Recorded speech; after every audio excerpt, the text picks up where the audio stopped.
दोस्तों, एक बड़ी खबर है और ये बड़ी खबर है फिलिस्तीन के हक में। जी हां, दुनिया में वो तमाम मुल्क जो फिलिस्तीन के हक में थे या फिलिस्तीन के लिए जिनका दर्द था, जिन्हें हमदर्दी थी, उनकी बड़ी जीत है। और सबसे बड़ी बात यह है कि भारत ने भी फिलिस्तीन का साथ दिया है। जी हां, हम बात कर रहे हैं अक़वाम मुत्तहिदा यानी यूनाइटेड जनरल असेंबली की, यूएन जनरल असेंबली की। आपको बता दें कि जनरल असेंबली यूएन यानी यूनाइटेड नेशनल जनरल असेंबली ने एक न्यूयॉर्क डिक्लेरेशन में, जिसकी हिमायत में एक न्यूयॉर्क डिक्लेरेशन था, इस न्यूयॉर्क डिक्लेरेशन में ये जो बातें थी कि फिलिस्तीन को और इसराइल को दो अलग अलग जो है एक रियासत के तौर पर तस्लीम करने को लेकर के एक डिक्लेरेशन था। तो इस डिक्लेरेशन के में जब वोटिंग हुई है तो इसमें एक बहुत बड़ी बात सामने आई है। और सबसे बड़ी बात यह है कि भारत ने फिलिस्तीन के हक में वोट दिया है। तो आपको बता दें कि जो न्यूयॉर्क डिक्लेरेशन के नाम से ये जो करारदाद थी, ये जो रिजोल्यूशन था, इसकी हिमायत में भारत ने वोट दिया। ये करारदाद, ये रिजोल्यूशन इसराइल और फिलिस्तीन के दरमियान दो रियासती यानी उसको आप टू कंट्री मान सकते हैं कि दो रियासती हल को नई जिंदगी देने की कोशिश है। ताहम इसमें हमास का कोई किरदार नहीं होगा, ये उसमें मेंशन है। आपको बता दें कि जो खबर आई है उसके मुताबिक इस रिजोल्यूशन के पक्ष में, इसके हक में कुल 142 वोट पड़े हैं इसमें, और इसमें 10 वोट इसकी मुखालफत पड़े हैं। अब आप अंदाजा करें कि फिलिस्तीन को एक कंट्री, एक स्टेट तस्लीम करने के हक में कुल 142 वोट पड़े हैं, और इस 142 में भारत का भी नाम शामिल है। जबकि इसके खिलाफ, इसके विरोध में महज 10 वोट पड़े हैं, यानी कि सिर्फ 10 मुल्क ऐसे हैं जो इसके खिलाफ हैं। तो जिन मुल्कों ने मुखालफत की है, मैं आपको बताऊंगा, आप शायद चौंक जाएंगे कि कौन कौन सा ऐसा मुल्क है जिसने इस रिजोल्यूशन के अगेंस्ट में वोट दिया है। थोड़ा सा आप इंतजार कीजिए, आपको हम बताएंगे कि आगे कौन सा ऐसा मुल्क है। तो और साथ ही क्या है कि 12 ममालिक ऐसे हैं, यानी जो एक मुल्क एक वोट, एक देश एक वोट, ऐसे मान लीजिए। तो 12 देश ऐसे हैं जो इस रिजोल्यूशन के वक्त वोटिंग के प्रक्रिया से वो गैर हाजिर थे, वो अनुपस्थित थे, एब्सेंट थे।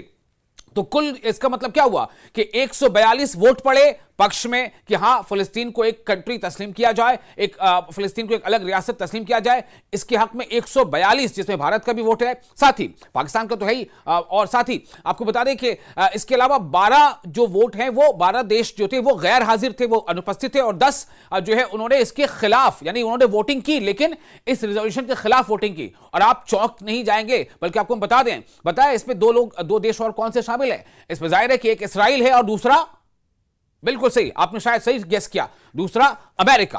तो ये दो देश ऐसे हैं उन 10 देशों में से जिन्होंने इस रिजोल्यूशन के खिलाफ जाकर के वोट किया है, इसकी मुखालफत की है। अब आपको आगे बताते हैं पूरी और डिटेल्स। तो इसराइल तकरीबन 2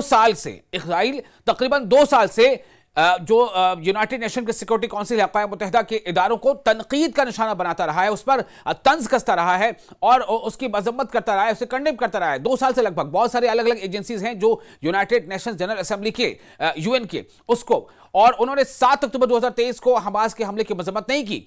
लेकिन फ्रांस और सऊदी अरब की पेश करदा इस करारदाद में किसी किस्म का इबाम बाकी नहीं रहा। चूंकि इस करारदाद को, इस रिजोल्यूशन को पेश करने वाले में और कौन लोग थे, इसमें फ्रांस भी शामिल था और सऊदी अरब भी शामिल था, इसलिए इसमें कोई ऐसी जो है बात नहीं थी। और धीरे धीरे ये बहुत कम, यानी जो भी कुछ आप देख रहे हैं कि पिछले 2 सालों में जिस तरह से फिलिस्तीन पर इसराइल ने लगातार वहां हमले किए, आज भी हमले हो रहे हैं, फिलिस्तीन आज भी वहां बमबारी कर रहा है। और पता है कहां बमबारी हो रही है? उन लोगों पर, यानी जो लोग रिफ्यूजी के कैंप के तौर पर, जिनको अपने उस इलाके से, जो वॉर जोन कह सकते हैं, वहां से हट के जिनको टेंट में बसाया गया था कि आप यहां फिलहाल रहें, यहां पर आपको जो है बमबारी से आप दूर रहेंगे, उन पर बम बरसाए जा रहे हैं। और ये इसराइल कैसी बमबारी कर रहा है पता है? ये ऐसी बमबारी की जा रही है जो किसी एक बड़े से बड़े मिलिट्री बेस को तबाह करने के लिए जो है वो काफी होता है। वैसे बम इन टेंट्स पर गिराए जा रहे हैं जहां पर मजलूमीन, बेबस फिलिस्तीनी मजबूर वहां रह रहे हैं, उन पर बरसाए जा रहे हैं। ये तो फिलहाल अभी हाल है। बहरहाल हम आगे बढ़ेंगे।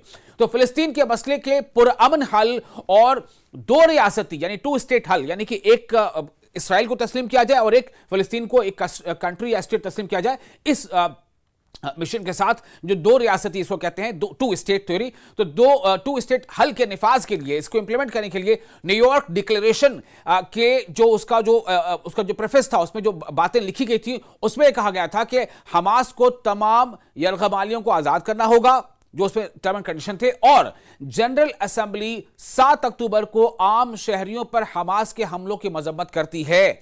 यह भी उसे मेंशन था। यानी क्या क्या बातें दर्ज थी उस रिजोल्यूशन में जिसके बाद वोटिंग हुई है, एक बहुत अहम है, यह समझना होगा हमें कि हमास जो फाइटर ग्रुप है फिलिस्तीन में, हमास को तमाम यरगमाली का मतलब हो गया जो उन्होंने बंधक बना रखे हैं, जो हॉस्टेजेस बना रखे हैं, तो उसमें यह मेंशन है कि हमास को तमाम हॉस्टेजेस को आजाद करना होगा। और जनरल असेंबली 7 अक्टूबर को आम शहरियों पर जो हमास के हमले हुए थे इसराइल में उसकी मजम्मत करती, उसको कंडेम करती, यह भी उसे मेंशन है।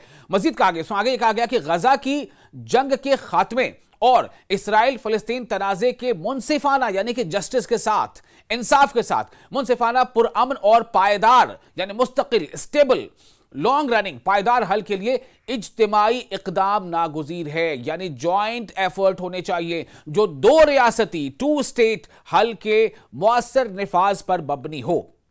तो यह जो रिजोल्यूशन है जिसकी पहले ही अरब लीग तौसीक कर चुकी है, और जुलाई में 17, आपको बता दें कि 17 रुकन ममालिक, जिनमें कई अरब ममालिक भी, ममालिक मतलब मोर देन वन कंट्री, एक मुल्क कई ममालिक ऐसे कहते हैं, प्लूरल है, तो 17 जो है कई ममालिक भी शामिल हैं, उसने इस पर दस्तखत किए थे। सिर्फ हमास की मजम्मत पर इक्तफा नहीं करता बल्कि इसे मुकम्मल तौर पर गजा के मुस्तकबिल से अलग करने की कोशिश करता है। इसमें यह मेंशन है, मतन जो रिटन उसमें जो टेक्स्ट है उसके मुताबिक गजा की जंग के खात्मे के तनाजुर में हमास को गजा पर अपनी हुक्मरानी खत्म और हथियार फलस्तीनी अथॉरिटी के हवाले करने होंगे। ये बात उसमें तय है कि जब ये तय हो चुका होगा, जो मुनसिफाना यानी इंसाफ के साथ, जस्टिस के साथ, कैसे इसका हल होगा कि हमास को अपने हथियार छोड़ देने होंगे और जो फलस्तीनी अथॉरिटी होगी उसके सुपुर्द कर देने होंगे।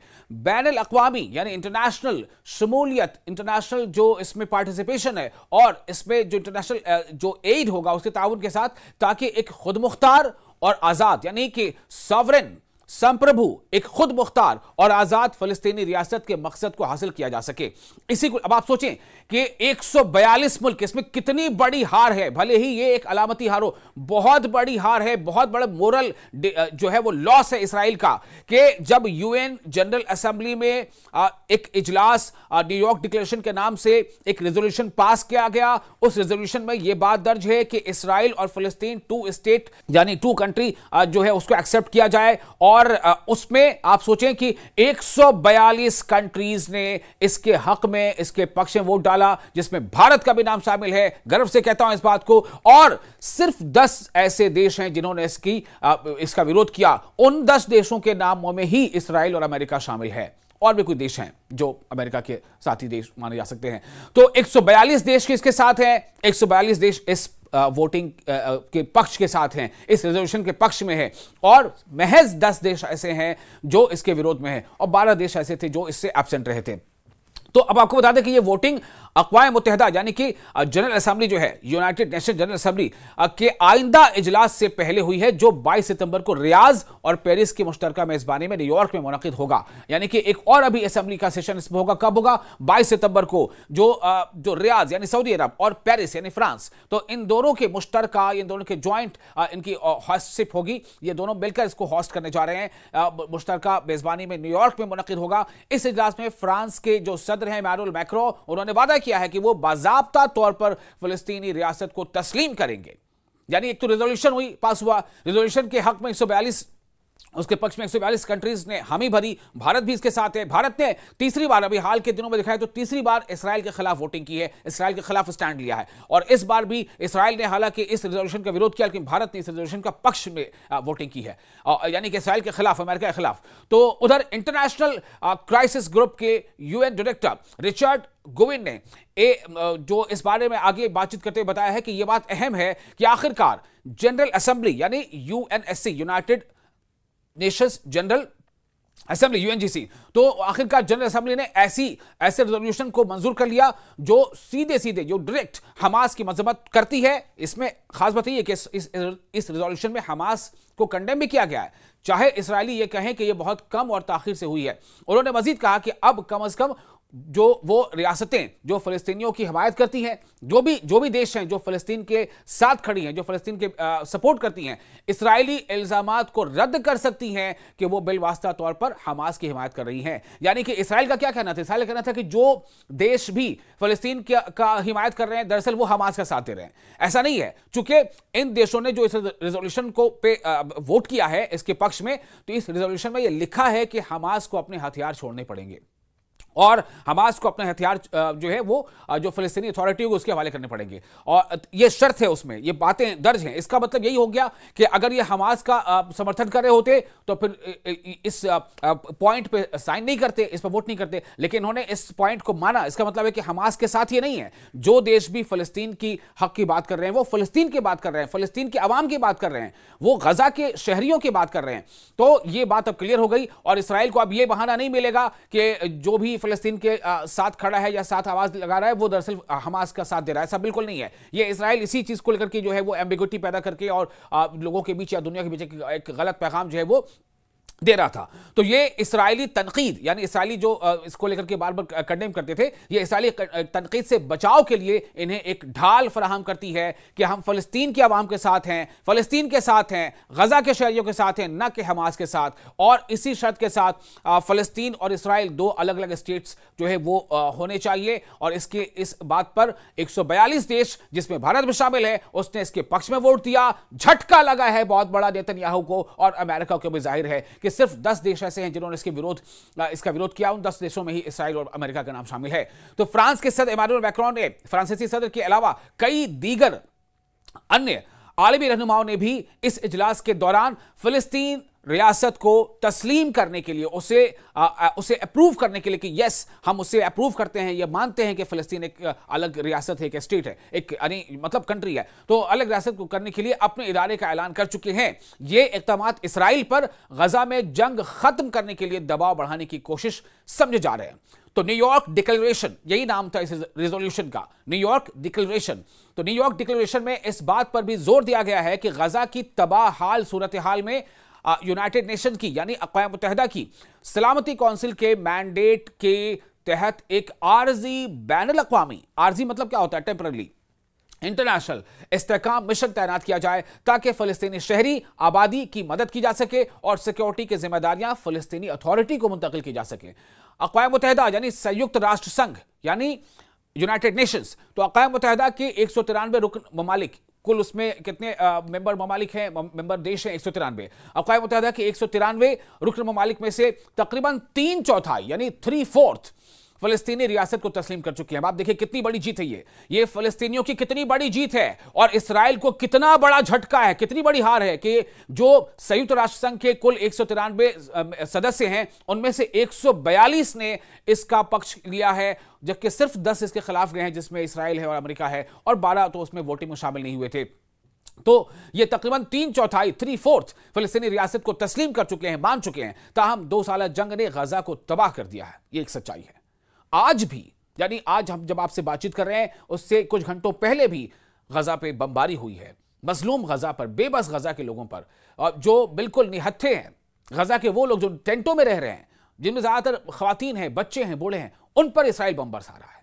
तो गजा को तबाह कर दिया। इसके अलावा मगरबी किनारे में, यानी जिसको वेस्ट बैंक कहते हैं, मगरबी किनारे में इसराइली बस्तियों की तौसी, यानी कि इसराइल जब लगातार अपने सेटलमेंट्स को बढ़ाता जा रहा है, तौसी कर रहा है, उसको बढ़ा रहा है, यानी कि इसराइल की मंशा क्या है कि फ़लस्तीनी जो है वो अपनी जगह छोड़ते जाएं, भाग जाएं, यहां से चले जाएं कहीं, और हम उसमें अपनी आबादी बढ़ाते चले जाएं। अब आप सोचें कोई आपके घर पर कहे कि भैया आप अपने घर खाली कर दो, आप चले जाओ, हम यहां रहेंगे, कैसा लगेगा? बस इतनी सी बात है, इसको समझने की जरूरत है।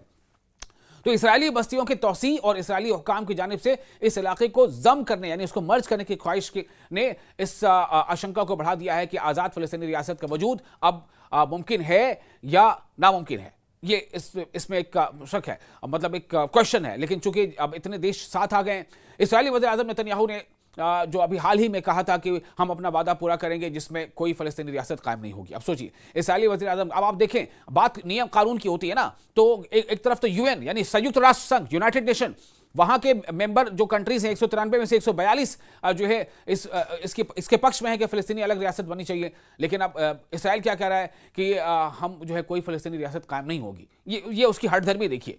और आप भी इस पर क्या सोचते हैं, आप अपनी अपनी राय जरूर कमेंट में लिखा कीजिए। उससे हमें अंदाजा मिलता है कि जो हम ये वीडियो बनाते हैं उसमें आप किस तरह से इसको देखते हैं, समझते हैं, और आपकी क्या इसमें राय है। हमारी कोशिश ये होती है कि हम सच्चाई को आपके सामने रखें, सिर्फ इसलिए नहीं कि हमारे जो है लोग ज्यादा से ज्यादा देखें, हम कुछ भी कह दें, बिल्कुल नहीं। हमारी कोशिश होती है कि हम सच्चाई आपके सामने रखें। इसलिए आप जो है इसमें अगर आप सुन रहे हैं, आप जानते हैं, आप कोई बात कहना चाहते हैं, तो आप जरूर कमेंट बॉक्स में लिखें। तो एक तरफ तो यह है कि इस्राइल कह रहा है कि कोई फिलिस्तीनी रियासत नहीं होगी, दूसरी जानिब फिलिस्तीनी सदर महमूद अब्बास के न्यूयॉर्क में होने वाले अक़वाम मुत्तहिदा के इजलास में शिरकत मशकूक है, क्योंकि अमरीकी हुक्काम ने कहा है कि वो फिलिस्तीनी सदर को वीज़ा जारी नहीं करेंगे। अब आप देखें, जब वीज़ा ही जारी नहीं होगा तो वो कैसे आ पाएंगे, ये भी एक हालत बनी हुई है। एक तरफ यहां संयुक्त राष्ट्र संघ के 193 में से 142 देश जिस तरफ खड़े हैं, दूसरी तरफ क्या है कि फिलिस्तीनी जो अभी जो मौजूदा फिलिस्तीन के जो सदर हैं महमूद अब्बास जिनका नाम है, वो न्यूयॉर्क में, चूंकि ये तो अब जो 22 तारीख को होना है, वो अगली मीटिंग जो होनी है संयुक्त राष्ट्र संघ की, वो तो न्यूयॉर्क में होगी। और अमेरिका ने क्या कहा है कि हम पासपोर्ट जारी नहीं करेंगे। तो ये तो हठधर्मी है ना। आप क्या कहते हैं इस बारे में, आप अपने कॉमेंट जरूर शेयर किया कीजिए।